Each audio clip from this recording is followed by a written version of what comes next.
नमस्कार साहित्य प्रेमियों, आपका स्वागत है साहित्य सागर चैनल में। आज हम लेकर आए हैं मुंशी प्रेमचंद जी की लिखी कहानी गरीब की हाय। मुंशी रामसेवक भौहें चढ़ाए हुए घर से निकले और बोले, इस जीने से तो मरना भला है। मृत्यु को प्राय इस तरह के जितने निमंत्रण दिए जाते हैं, यदि वह सबको स्वीकार करती तो आज सारा संसार उजाड़ दिखाई देता। मुंशी रामसेवक चांदपुर गांव के एक बड़े रईस थे। रईसों के सभी गुण इनमें भरपूर थे। मानव चरित्र की दुर उनके जीवन का आधार थी। वह नित्य मुंसिफी कचहरी के हाथे में एक नीम के पेड़ के नीचे कागजों का बस्ता खोल एक टूटी सी चौकी पर बैठे दिखाई देते थे। किसी ने कभी उन्हें किसी इजलास पर कानूनी बहस या मुकदमे की पैरवी करते नहीं देखा, परंतु उन्हें सब लोग मुख्तार साहब घर पूर काटते थे। चाहे तूफान आए, पानी बरसे, ओले गिरे, पर मुख्तार साहब वहां से टस से मस न होते। जब वह कचहरी चलते तो देहातियों के झुंड उनके साथ हो लेते।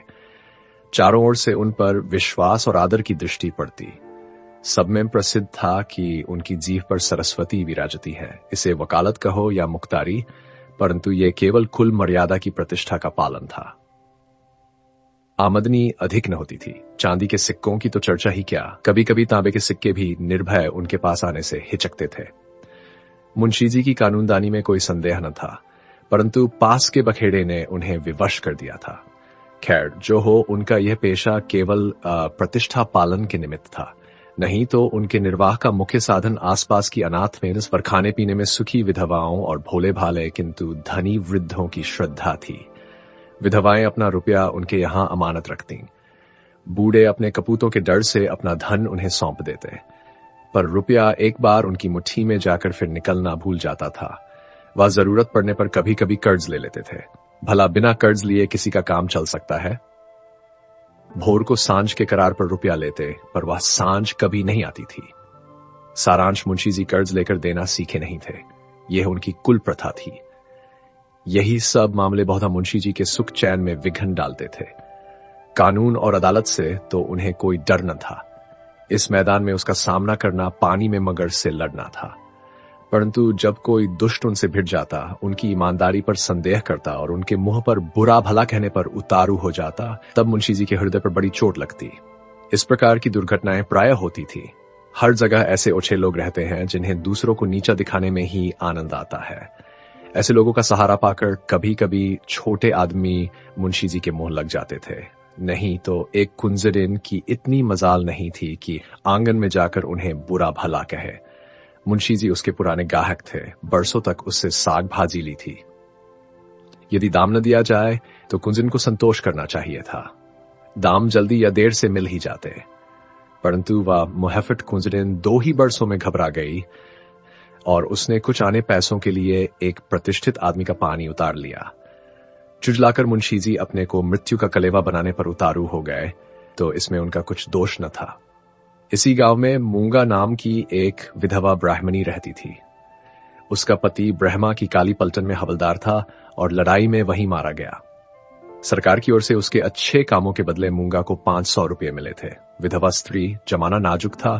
बेचारी ने सब रुपये मुंशी रामसेवक को सौंप दिए और महीने महीने थोड़ा थोड़ा उसमें से मांगकर अपना निर्वाह करती रही। मुंशी जी ने यह कर्तव्य कई वर्ष तक तो बड़ी ईमानदारी के साथ पूरा किया, पर जब बूढ़ होने पर भी मूंगा नहीं मरी और मुंशी जी को यह चिंता हुई कि शायद उसमें से आधी रकम भी स्वर्ग यात्रा के लिए नहीं छोड़ना चाहती, तो एक दिन उन्होंने कहा, मूंगा, तुम्हें मरना है या नहीं? साफ साफ कह दो कि मैं अपने मरने की फिक्र करूं। उस दिन मूंगा की आंखें खुली, उसकी नींद टूटी, बोली, मेरा हिसाब कर दो। हिसाब का चिट्ठा तैयार था। अमानत में अब एक कौड़ी बाकी न थी। मूंगा ने बड़ी कड़ाई से मुंशी जी का हाथ पकड़ कर कहा, अभी मेरे 250 रुपये तुमने दबा रखे हैं, मैं एक कौड़ी भी न छोड़ूंगी। परंतु अनाथों का क्रोध पटाखे की आवाज है जिससे बच्चे डर जाते हैं और असर कुछ नहीं होता। अदालत में उसका कुछ जोर न था, न लिखा पड़ी थी, न हिसाब किताब। हाँ, पंचायत से कुछ आसरा था। पंचायत बैठी, कई गांव के लोग इकट्ठे हुए। मुंशी जी नियत और मामले के साफ थे, उन्हें पंचों का क्या डर। सभा में खड़े होकर पंचों से कहा, भाइयों, आप लोग सत्यनारायण और कुलीन हैं। मैं आप सब साहबों का दास हूं। आप सब साहबों की उदारता और कृपा से, दया और प्रेम से मेरा रोम रोम कृतज है। और आप लोग सोचते हैं कि इस अनाथिनी और विधवा स्त्री के रुपये हड़प कर गया हूं। पंचों ने एक स्वर से कहा, नहीं नहीं। आपसे ऐसा नहीं हो सकता। रामसेवक, यदि आप सब सज्जनों का विचार हो कि मैंने रुपये दबा लिए तो मेरे लिए डूब मरने के सिवा और कोई उपाय नहीं। मैं धनाढ़ नहीं हूं, न मुझे उदार होने का घमंड है, पर अपनी कलम की कृपा से, आप लोगों की कृपा से किसी का मोहताज नहीं हूं। क्या मैं ऐसा ओछा होऊंगा कि एक अनाथिनी के रुपये बचा लूं? पंचों ने एक स्वर से फिर कहा, नहीं नहीं, आपसे ऐसा नहीं हो सकता। मुंह देखकर टीका काढ़ा जाता है। पंचों ने मुंशी जी को छोड़ दिया। पंचायत उठ गई। मूंगा ने आह भरकर संतोष किया और मन में कहा, अच्छा अच्छा, यहां न मिला तो न सही, वहां कहां जाएगा। अब कोई मूंगा का दुख सुनने वाला और सहायक न था। दरिद्रता से जो कुछ दुख भोगने पड़ते हैं वह सब उसे झेलने पड़े। वह शरीर से पुष्ट थी, चाहती तो परिश्रम कर सकती थी, पर जिस दिन पंचायत पूरी हुई उसी दिन उसने काम करने की कसम खा ली। अब उसे रात दिन रुपयों की रट लगी रहती। उठते बैठते सोते जागते उसे केवल एक काम था, और वह मुंशी रामसेवक का भला मनाना। अपने झोपड़े के दरवाजे पर बैठी हुई वह रात दिन उन्हें सच्चे मन से असीसा करती। बहुधा अपने असीस के वाक्यों में ऐसे कविता के वाक्य और उपमाओं का व्यवहार करती कि लोग सुनकर अचंभे में आ जाते। धीरे धीरे मूंगा पगली हो चली। नंगे सिर, नंगे शरीर, हाथ में एक कुल्हाड़ी लिए हुए सुनसान स्थानों में जा बैठती। झोपड़ी के बदले अब वह मरघट पर, नदी के किनारे, खंडहरों में घूमती दिखाई देती। बिखड़ी हुई लटें, लाल लाल आंखें, पागलों सा चेहरा, सूखे हुए हाथ पांव, उसका यह स्वरूप देखकर लोग डर जाते थे। अब कोई उसे हंसी में भी नहीं छेड़ता। यदि वह कभी गांव में निकल आती तो स्त्रियां घरों के किवाड़ बंद कर लेती। पुरुष कतराकर इधर उधर से निकल जाते और बच्चे चीख मारकर भागते। यदि कोई लड़का भागता न था तो वह मुंशी रामसेवक का सुपुत्र राम गुलाम था। बाप में जो कुछ खोर कसर रह गई थी वह बेटे में पूरी हो गई थी। लड़कों का उसके मारे नाक में दम था। गांव के काने लंगड़े आदमी उसकी सूरत से चिढ़ते थे, और गालियां खाने में तो शायद ससुराल में आने वाले दामाद को भी इतना आनंद न आता हो। वह मूंगा के पीछे तालियां बजाता, कुत्तों को साथ लिए हुए उस समय तक रहता जब तक वह बेचारी तंग आकर गांव से निकल न जाती। रुपया पैसा, होश हवास खोकर उसे पगली की पदवी मिली, और अब वह सचमुच पगली थी। अकेली बैठी अपने आप घंटों बातें किया करती, जिसमें रामसेवक के मांस, हड्डी, चमड़े, आंखें, कलेजा आदि को खाने, मसलने, नोचने, खसोटने की बड़ी उत्कट इच्छा प्रकट की जाती थी। और जब उसकी ये इच्छा सीमा तक पहुंच जाती तो वह रामसेवक के घर की ओर मुंह करके खूब चिल्लाकर और डरावने शब्दों में हाक लगाती, तेरा लोहू पीऊंगी। प्रायः रात के सन्नाटे में ये गरजती हुई आवाज सुनकर स्त्रियां चौंक पड़ती थीं, परंतु इस आवाज से भयानक उसका ठठाकर हंसना था। मुंशी जी के लहू पीने की कल्पित खुशी में वह जोर से हंसा करती थी। इस ठाने से ऐसी आसुरिक उद्दंडता, ऐसी पाश्विक उग्रता टपकती थी कि रात को सुनकर लोगों का खून ठंडा हो जाता था। मालूम होता मानो सैकड़ों उल्लू एक साथ हंस रहे हैं। मुंशी रामसेवक बड़े हौसले और कलेजे के आदमी थे। न उन्हें दीवानी का डर था, न फौजदारी का, परंतु मूंगा के इन डरावने शब्दों को सुनकर वह भी सहम जाते। हमें मनुष्य के न्याय का डर न हो, परंतु ईश्वर के न्याय का डर प्रत्येक मनुष्य के मन में कभी कभी ऐसी ही भावना उत्पन्न कर देता, उनसे अधिक उनकी स्त्री के मन में। उनकी स्त्री बड़ी ही चतुर थी। वह उनको इन सब बातों में प्रायः सलाह दिया करती थी। उन लोगों की भूल थी जो लोग कहते थे कि मुंशी जी की जीभ पर सरस्वती विराजती है। वह गुण तो उनकी स्त्री को प्राप्त था। बोलने में वह उतनी ही तेज थी जितना मुंशी जी लिखने में थे, और ये दोनों स्त्री पुरुष प्राय अपनी अवश्य दशा में सलाह करते कि अब क्या करना चाहिए। आधी रात का समय था। मुंशी जी नित्य नियम के अनुसार अपनी चिंता दूर करने के लिए शराब के 2-4 घूंट पीकर सो गए थे। यकाएक मूंगा ने उनके दरवाजे पर आकर जोर से हांक लगाई, तेरा लहू पीऊंगी, और खूब खिलखिलाकर हंसी। मुंशी जी ये भयावह ठहाका सुनकर चौंक पड़े।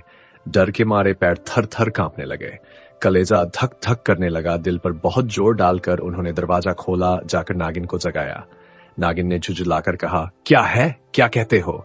मुंशी जी ने दबी आवाज से कहा, वह दरवाजे पर खड़ी है। नागिन उठी, क्या कहती है? तुम्हारा सिर क्या दरवाजे पर आ गई? हां, आवाज नहीं सुनती हो। नागिन मूंगा से नहीं, परंतु उसके ध्यान से बहुत डरती थी, तो भी उसे विश्वास था कि मैं बोलने में उसे जरूर नीचा दिखा सकती हूं।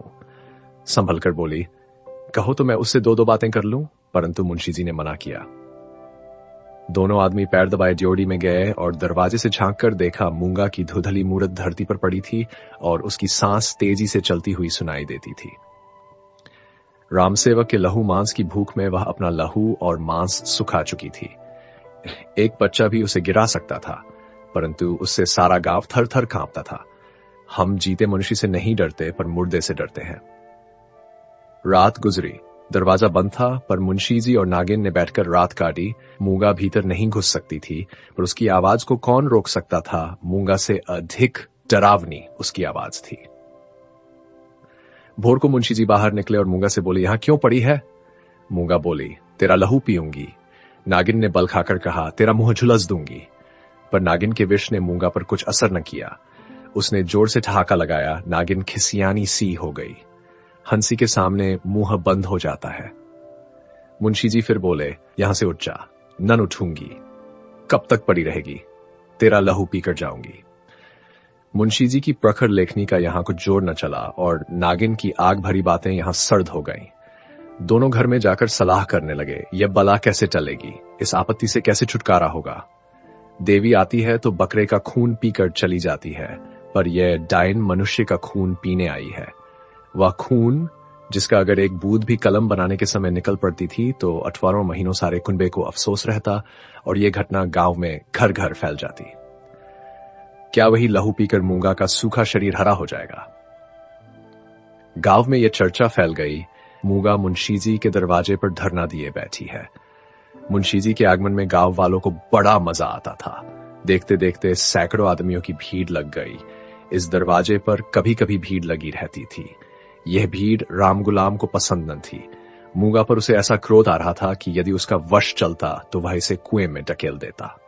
इस तरह का विचार उठते ही राम गुलाम के मन में गुदगुदी समा गई और वह बड़ी कठिनता से अपनी हंसी रोक सका। आहा, वह कुएं में गिरती तो क्या मजे की बात होती, परंतु ये चुड़ैल यहां से टलती ही नहीं, क्या करूं? मुंशी जी के घर में एक गाय थी जिसे खाली दाना और भूसा तो खूब खिलाया जाता, पर वह सब उसकी हड्डियों में मिल जाता। उसका ढांचा पुष्ट होता जाता था। राम गुलाम ने उसी गाय का गोबर एक हांडी में घोला और सबका सब बेचारी मूंगा पर उंडेल दिया। उसके थोड़े बहुत छींटे दर्शकों पर भी डाल दिए। बेचारी मूंगा ललदफद हो गई और लोग भाग खड़े हुए। कहने लगे, यह मुंशी राम गुलाम का दरवाजा है, यहां इसी प्रकार का शिष्टाचार किया जाता है। जल्द भाग चलो, नहीं तो अब इससे भी बढ़कर खातिर की जाएगी। इधर भीड़ कम हुई, उधर राम गुलाम घर में जाकर खूब हंसा और खूब तालियां बजाईं। मुंशी जी ने व्यर्थ की भीड़ को ऐसे सहज में और ऐसे सुंदर रूप से हटा देने के उपाय पर अपने सुशील लड़के की पीठ ठोकी। सब लोग तो छंपत हो गए, पर बेचारी मूंगा ज्यों की त्यों बैठी रह गई। दोपहर हुई, मूंगा ने कुछ नहीं खाया। सांझ हुई, 1000 कहने सुने से भी खाना नहीं खाया। गांव के चौधरी ने बड़ी खुशामद की, यहां तक कि मुंशी जी ने हाथ तक जोड़े, पर देवी प्रसन्न न हुई। निदान मुंशी जी उठकर भीतर चले गए। वह कहते थे कि रूठने वाले को भूख आप ही मना लिया करती है। मूंगा ने यह रात भी बिना दाना पानी के काट दी। लालाजी और ललायन ने आज फिर जाग जाग कर भोर किया। आज मूंगा की गरज और हंसी बहुत कम सुनाई पड़ती थी। घर वालों ने समझा बला टली। सबेरा होते ही जो दरवाजा खोलकर देखा तो वह चेत पड़ी थी। मुंह पर मक्खियां भिन भिना रही हैं और उसके प्राण पखेरु उड़ चुके हैं। वह इस दरवाजे पर मरने ही आई थी, जिसने उसके जीवन की जमा पूंजी हर ली थी। उसी को अपनी जान भी सौंप दी, अपने शरीर की मिट्टी तक उसको भेंट कर दी। धन से मनुष्य को कितना प्रेम होता है। धन अपनी जान से भी ज्यादा प्यारा होता है, विशेषकर बुढ़ापे में। एनन चुकाने के दिन ज्यों-ज्यों पास आते जाते हैं, त्यों-त्यों उसका ब्याज बढ़ता जाता है। यह कहना यहां व्यर्थ है कि गांव में इस घटना से कैसी हलचल मची और मुंशी राम सेवक कैसे अपमानित हुए। एक छोटे से गांव में ऐसी असाधारण घटना होने पर जितनी हलचल हो सकती उससे अधिक ही हुई। मुंशी जी का अपमान जितना होना चाहिए था उससे बाल बराबर भी कम न हुआ। उनका बचा खुचा पानी भी इस घटना से चला गया। अब गांव का चमार भी उनके हाथ का पानी पीने का, उन्हें छूने का रवादार न था। यदि किसी घर से कोई गाय खूंटे पर मर जाती है तो वह आदमी महीनों द्वार द्वार भी मांगता फिरता है। न नाई उसकी हजामत बनावे, न कहार उसका पानी भरे, न कोई उसे छुए। यह गोहत्या का प्रायश्चित था। ब्रह्म हत्या का दंड तो इससे भी कड़ा है और इसमें अपमान भी बहुत है। मूंगा ये जानती थी और इसीलिए इस दरवाजे पर आकर मरी थी। वह जानती थी मैं जीते जी तो कुछ नहीं कर सकती, मरकर उससे बहुत कुछ कर सकती हूं। गोबर का उपला जब जलकर खाक हो जाता है तब साधु संत उसे माथे पर चढ़ाते हैं। पत्थर का डेला आग में जलाकर आग से अधिक तीखा और मारक होता है। मुंशी रामसेवक कानूनदां थे। कानून ने उन पर कोई दोष नहीं लगाया था। मूंगा किसी कानूनी दफा के अनुसार नहीं मरी थी। ताजीरात हिंद में उसका कोई उदाहरण नहीं मिलता था, इसलिए जो लोग उनसे प्रायश्चित करवाना चाहते थे उनकी भारी भूल थी। कुछ हर्ज नहीं, कहार पानी न भरे न सही, वह पानी भर लेंगे। अपना काम आप करने में भला लाज ही क्या, बला से नाइबाल न बनावेगा। हजामत बनाने का काम ही क्या है। दाढ़ी बहुत सुंदर वस्तु है। दाढ़ी मर्द की शोभा और सिंगार है, और जो फिर बालों से ऐसी गिन होगी तो एक एक आने में तो अस्तुरे मिलते हैं। धोबी कपड़े न धोएगा इसकी भी कुछ परवाह नहीं। साबुन तो गली गली कौड़ियों के मोल आता है। एक बट्टी साबुन में दर्जनों कपड़े ऐसे साफ हो जाते हैं जैसे बगुले के पर। धोबी क्या खाकर ऐसा साफ कपड़ा धोएगा। पत्थर पर पटक पटकर कपड़ों का लत्ता निकाल देता है। आप पहने, दूसरों को भाड़े पर पहनाए, भट्टी में चढ़ाए, रेह में भिगोए, कपड़ों की तो दुर्गति कर डालता है। जभी तो कुर्ते 2-3 साल से अधिक नहीं चलते, नहीं तो दादा हर 5वें बरस 2-3 अचकन और 2 कुर्ते बनवाया करते थे। मुंशी रामसेवक और उनकी स्त्री ने दिन भर तो यूं ही कहकर अपने मन को समझाया। सांझ होते ही उनकी तर्कनाएं शिथिल हो गईं। अब उनके मन पर भय ने चढ़ाई की। जैसे तैसे रात बीती थी, भय भी बढ़ता जाता था। बाहर का दरवाजा भूल से खुला रह गया था, पर किसी की हिम्मत न पड़ती थी कि जाकर बंद तो कर आए। निदान नागिन ने हाथ में दिया लिया, मुंशी जी ने कुल्हाड़ा, राम गुलाम ने गडासा। इस ढंग से तीनों आदमी चौंकते हिचकते दरवाजे पर आए। यहां मुंशी जी ने बहादुरी से काम लिया। उन्होंने निधड़क दरवाजे से बाहर निकलने की कोशिश की। कांपते हुए पर ऊंची आवाज में नागिन से बोले, तुम व्यर्थ डरती हो, वह क्या यहां बैठी है। पर उनकी प्यारी नागिन ने उन्हें अंदर खींच लिया और झुंझलाकर बोली, तुम्हारा यही लड़कपन तो अच्छा नहीं। यह दंगल जीतकर तीनों आदमी रसोई के कमरे में आए और खाना पकने लगा, परंतु मूंगा उनकी आंखों में घुसी हुई थी। अपनी परछाई को देखकर मूंगा का भय होता था। अंधेरे कोने में मूंगा बैठी मालूम होती थी। वही हड्डियों का ढांचा, वही बिखरे हुए बाल, वही पागलपन, वही डरावनी आंख, जिस मूंगा का नक्शिक दिखाई देता था। इसी कोठरी में आटे दाल के कई मटके रखे हुए थे। वहां कुछ पुराने चिथड़े भी पड़े हुए थे। एक चूहे को भूख ने बेचैन किया। मटकों ने कभी अनाज की सूरत न देखी थी, पर सारे गांव में मशहूर था कि इस घर के चूहे गजब के डाकू हैं। तो वह उन दानों की खोज में जो मटकों से कभी नहीं गिरे थे, रेंगता हुआ इस चिथड़े के नीचे आ निकला। कपड़े में खड़खड़ाहट हुई। फैले हुए चिथड़े मूंगा की पतली टांगे बन गई। नागिन देखकर झिझकी और चीख उठी। मुंशी जी बदहवास होकर दरवाजे की ओर लपके। रामगुलाम दौड़कर उनकी टांगे से लिपट गया। चूहा बाहर निकल आया। उसे देखकर इन लोगों के होश ठिकाने हुए। अब मुंशी जी साहस करके मटके की ओर चले। नागिन ने कहा, रहने भी दो, देख ली तुम्हारी मर्दानगी। मुंशी जी अपनी प्रिया नागिन के इस अनादर पर बहुत बिगड़े। क्या तुम समझती हो मैं डर गया? भला डर की क्या बात थी? मूंगा मर गई, क्या वह बैठी है? मैं कल नहीं दरवाजे के बाहर निकल गया था, तुम रोकती रही, मैं न माना। मुंशी जी की इस दलील ने नागिन को निरुत्तर कर दिया। कल दरवाजे के बाहर निकल जाना या निकलने की कोशिश करना साधारण काम न था। जिसके साहस का ऐसा प्रमाण मिल चुका हो, उसे डरपोक कौन कह सकता है? यह नागिन की हठधर्मी थी। खाना खाकर तीनों आदमी सोने के कमरे में आए, परंतु मूंगा ने यहां भी पीछा न छोड़ा। बातें करते थे, दिल को बहलाते थे। नागिन ने राजा हरदौल और रानी सारंदा की कहानियां कहीं। मुंशी जी ने फौजदारी के कई मुकदमों का हाल कह सुनाया। परंतु तो भी इन उपायों से भी मूंगा की मूर्ति उनकी आंखों के सामने से न हटती थी। जरा खटखटाहट होती तब तीनों चौंक पड़ते। उधर पत्तियों में सनसनाहट हुई कि इधर तीनों के रोंगटे खड़े हो गए। रहकर एक धीमी आवाज धरती के भीतर से उनके कानों में आती थी, तेरा लहू पीऊंगी। आधी रात को नागिन नींद से चौंक पड़ी। वह इन दिनों गर्भवती थी। लाल लाल आंखों वाली, तेज और निर्णय दांतों वाली मूंगा उसी की छाती पर बैठी हुई जान पड़ती थी। नागिन चीख उठी, बावली की तरह आंगन में भाग आई और एकाएक धरती छती गिर पड़ी। सारा शरीर पसीने पसीने हो गया। मुंशी जी भी उसकी चीख सुनकर चौंके, पर उसकी चीख सुनकर चौंके, डर के मारे आंखें न खुली। अंधों की तरह दरवाजा टटोलते रहे। बहुत देर के बाद उन्हें दरवाजा मिला। आंगन में आए नागिन जमीन पर पड़ी हाथ पांव पटक रही थी। उसे उठाकर भीतर लाए, पर रात भर उसने आंखें न खोली। भोर को अकबक पकने लगी। थोड़ी देर में ज्वर हो आया, बदन लाल तवासा हो गया। सांझ होते होते सन्निपात हो आया और आधी रात के समय जब संसार में सन्नाटा छाया हुआ था, नागिन इस संसार से चल बसी। मूंगा के डर ने उसकी जान ली। जब तक मूंगा जीती रही, वह नागिन की फुफकार से सदा डरती रही। पगली होने पर भी उसने कभी नागिन का सामना नहीं किया, पर अपनी जान देकर उसने आज नागिन की जान ली। भाई में बड़ी शक्ति है। मनुष्य हवा में एक गिरा भी नहीं लगा सकता, पर इसने हवा में एक संसार रच डाला है। रात बीत गई, दिन चढ़ता आता था, पर गांव का कोई आदमी नागिन की लाश उठाने को आता न दिखाई दिया। मुंशी जी घर घर घूमे, पर कोई निकला। भला हत्यारे के दरवाजे पर कौन जाए? हत्यारे की लाश कौन उठाए?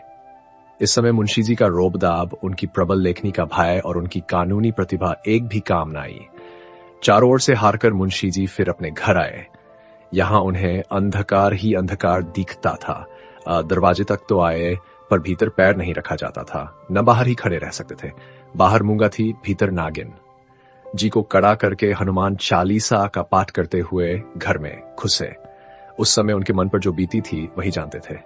उनका अनुमान करना कठिन है। घर में लाश पड़ी हुई, न कोई आगे न पीछे।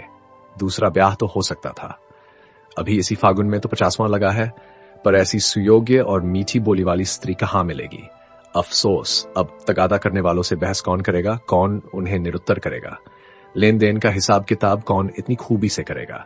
किसकी कड़ी आवाज तीर की तरह तगादेदारों की छाती में चुभेगी? ये नुकसान अब पूरा नहीं हो सकता। दूसरे दिन मुंशी जी लाश को एक ठेलेगाड़ी पर लादकर गंगा जी की तरफ चले। शव के साथ जाने वालों की संख्या कुछ भी न थी। एक स्वयं मुंशी जी, दूसरे उनके पुत्र रत्न राम गुलाम जी। इस बेइज्जती से मूंगा की लाश भी नहीं उठी थी। मूंगा ने नागिन की जान लेकर भी मुंशी जी का पिंड न छोड़ा। उनके मन में हर घड़ी मूंगा की मूर्ति विराजमान रहती थी। कहीं रहते उनका ध्यान इसी ओर रहा करता था। यदि दिल बहलाव का कोई उपाय होता तो शायद वह इतने बेचैन न होते, पर गांव का एक पुतली भी उनके दरवाजे की ओर न झांकता था। बेचारे अपने हाथों पानी भरते, आप ही बर्तन धोते। सोच और क्रोध, चिंता और भय, इतने शत्रुओं के सामने एक दिमाग कब तक ठहर सकता? विशेषकर वह दिमाग जो रोज रोज कानून की बहसों में खर्च हो जाता था। अकेले कैदी की तरह उनके 10-12 दिन तो ज्यों त्यों कर कटे। 14वें दिन मुंशी जी ने कपड़े बदले और बोरिया बस्ता लिए हुए कचहरी चले। आज उनका चेहरा कुछ खिला हुआ था। जाते ही मेरे मुवक्किल मुझे घेर लेंगे, मेरी मातमपुरसी करेंगे। मैं आंसुओं की 2-4 बूंदें गिरा दूंगा। फिर बैनामों, रहनामों और सुलहनामों की भरमार हो जाएगी। मुट्ठी गर्म होगी। शाम को जरा नशे पानी का रंग जम जाएगा, जिसके छूट जाने से जी और भी उचाट हो रहा था। इन्हीं विचारों में मंगन मुंशी जी कचहरी पहुंचे, पर वहां रहनामों की भरमार और बैनामों की बाढ़ और मुवक्किलों की चहल पहल के बदले निराशा की रेतीली भूमि नजर आई। बस्ता खोले घंटों बैठे रहे, पर कोई नजदीक भी न आया। किसी ने इतना भी न पूछा कि आप कैसे हैं। नए मुवक्किल तो खैर, बड़े बड़े पुराने मुवक्किल जिनका मुंशी जी से कई पीढ़ियों से सरोकार था, आज उनसे मुंह छिपाने लगे। वह नालायक और अनाड़ी रमजान, जिसकी मुंशी जी हंसी उड़ाते थे और जिसे शुद्ध लिखना भी ना आता था, गोपियों में कन्हैया बना हुआ था। वाह रे भाग्य! मुवक्किल यूं मुंह फेरे चले जाते हैं, मानो कभी की जान पहचान ही नहीं। दिन भर कचहरी की खाक छानने के बाद मुंशी जी अपने घर चले। निराशा और चिंता में डूबे हुए ज्यों घर के निकट आते थे, मूंगा का चित्र सामने आता जाता था। यहां तक कि जब घर का द्वार खोला और 2 कुत्ते जिन्हें राम गुलाम ने बंद कर रखा था छटपट बाहर निकले, तो मुंशी के होश उड़ गए। एक चीख मारकर जमीन पर गिर पड़े। मनुष्य के मन और मस्तिष्क पर भय का जितना प्रभाव होता है, उतना और किसी शक्ति का नहीं। प्रेम, चिंता, निराशा, हानि, यह सब मन को अवश्य दुखित करते हैं। यह हवा के हल्के झोंके हैं और भय प्रचंड आंधी है। मुंशी जी पर इसके बाद क्या बीती मालूम नहीं। कई दिन तक लोगों ने उन्हें कचहरी जाते और वहां से मुरझाए हुए लौटते देखा।